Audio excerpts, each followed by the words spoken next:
Hi again and welcome back to GT Garage. So in the last video I just gave just a very brief rundown of what we had happening on the sort of the camper deal here, camper trailer deal. So just to summarize again, I had a smaller 6x4 modern trailer and basically had the slipper type, leaf springs, so it's for your standard like road going one, and I was gonna do that one up as my camper, but after doing a few crunching the numbers, doing a few sums, needed a new axle, like a longer one to suit the track of the vehicle. So all things considered, got rid of that one, actually made some money on it, and got this one. It's a high-sided heavy-duty off-road trailer. So I believe this one is a 7x4 or 7x5. I don't know, but it's bigger. It's longer and wider than my last trailer, and it's got like some pretty full-on springs under it. Braked, hydraulic brakes, and poly hitch, which I've actually got an upgrade for that coming. We're going with a McHitch just adapter for the poly block, so it's just a drop-on pintle style one that you adapt to the poly block. See how that goes. It's not expensive, so give that a go. Put some new tires on, because the tires on here were, what were they, 235/85 16, so there's 16-inch rims on them, Steelies.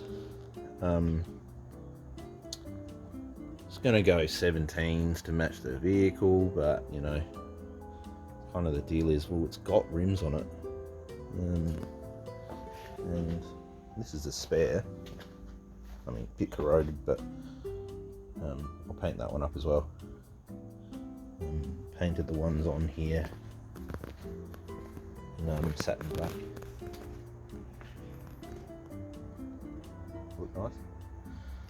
And yeah, they had 235/85, which is a tyre size I've never seen before.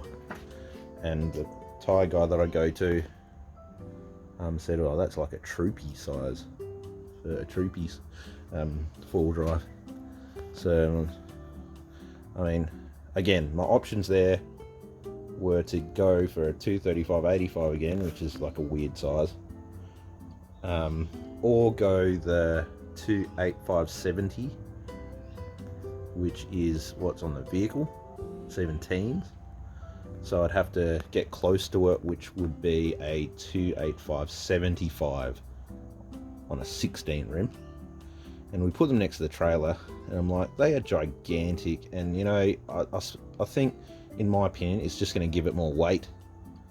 So in summary, I chose to go a common size, which is a 265/75 16 to go on the existing rims. So they're a little bit wider, a little bit taller, but I've got 3 of them, so I've got the spare as well.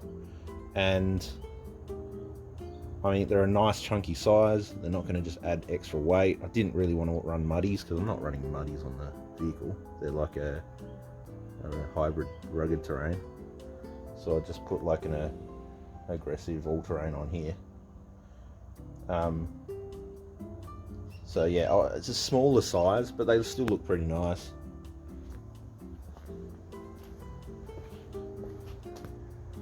As you can see, still look pretty nice in the end. So they're a much smaller tyre, size-wise, than the vehicle. But I just thought, you know what, I'm not going full-on remote travel where I'd be days away from finding a spare if I needed more spares tires. So yeah, I just went with a size that was like, you know, still good value for money, wasn't going to break the bank, and would look nice on the trailer. And I did all the calculations for track as well, because I got 0 offset on the vehicle. Track's a lot wider. I think off the top of my head it's something like 60mm track increase or something of a factory, And at the moment, as it stands, the track on the trailer is a little bit too narrow, so it kind of needs some spacers on there. Everyone's got their opinion on spacers. My opinion is I'm using them. Okay, so do as you wish to whatever your vehicle you use. I'm going to put on a thin spacer just to pump the track out a little bit, and what it does is it puts the track of the trailer in the tracks of the vehicle, even though they are different size tires. It just gives you a bit less drag through sand and anything boggy, and full drives will know what I'm talking about. So yeah, with the 235s, the thinner tires, the track of the trailer ran perfectly in the wheel tracks of the vehicle. Now with a fatter 265, and again I measured this by the way, it was running slightly narrow on the trailer, so I'm just going to put a small spacer just to give it that little bit of difference. And then yeah, so that's that part. Enough blabbering on about that. You can see I've started taking tail lights off, tailgates come off. I gave it a good clean down. The trailer's got a GTM of just under 2 tons, I'm pretty sure. Yeah, load capacity on the axle of 1990, and there's no way that I'm going to go near that for where I'm going. So yeah, it's a bulletproof trailer. It's solid as poly block. Needs a new jockey, but it's a little bit sort of surface rust, but it's all right. You can see that it's been used off road. So first steps first, I'll be cutting these sides off, starting off with a flatbed, and then adding some bits onto the chassis. We'll get that track coming out another 24mm on each side. So I've towed it as it is, and when you go over bumps around a corner, that suspension is so stiff that the thing just jumps sideways at bumps. So that's unladen, mind you. Just recently, last weekend, I had a guess about 1.5 tons, 1.75 tons of freshly cut red gum. So it's wet red gum, and it was pretty soaked with rain as well. And yeah, 1.5 tons, 1.75 tons in there, and it actually rode pretty well. It's more noticeable behind the vehicle unladen than it is laden. So we'll see how we go. I'll build it up first. I can pull out a few.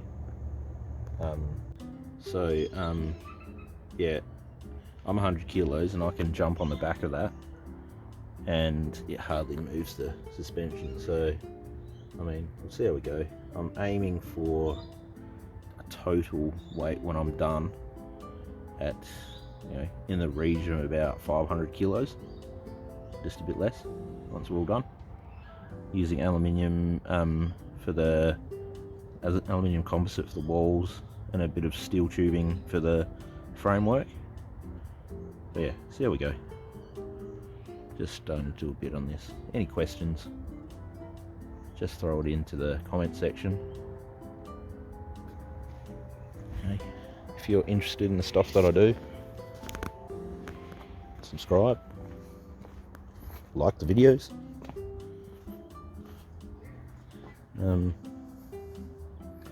Keep up to date with what I'm doing. So I've got about another 6 weeks off of work, long service leave, and I'm hoping to get most of this done right here in the shed. Fingers crossed. I hope to get about halfway through it. And I had my window for the driver's side wall, and the teardrop camper door. So it's a 600 by 900 door with screen that goes on the passenger side. Still have to sort out the vent for the roof. But yeah, I'm going to go stage by stage. I've done a CAD drawing, which I'll go through in another video. Just so I can calculate well, get close to what materials I need. That's why the rack's useful on the vehicle. I can put all my steel on there instead of this. So yeah, I can put all my steel on the car and not have to worry about being down a trailer. So it's a bit of a bugger. Awesome trailer for what I do around here. It's heavy duty, but it's being sacrificed to make a camper for the greater good, you might say. So yeah, suppose you can call this a bit of a rundown. Do another video showing my CAD drawing. Now, I'm no expert at CAD, so it's kind of just to give you an idea, or give me an idea. And I used all dimensions that I'm actually going to use on here. So I reckon metal sizing, widths, lengths, and everything are going to be pretty close. Not exact, I'll give you that right now, but they'll be close. Anyway, enough for this vid. See you in the next one.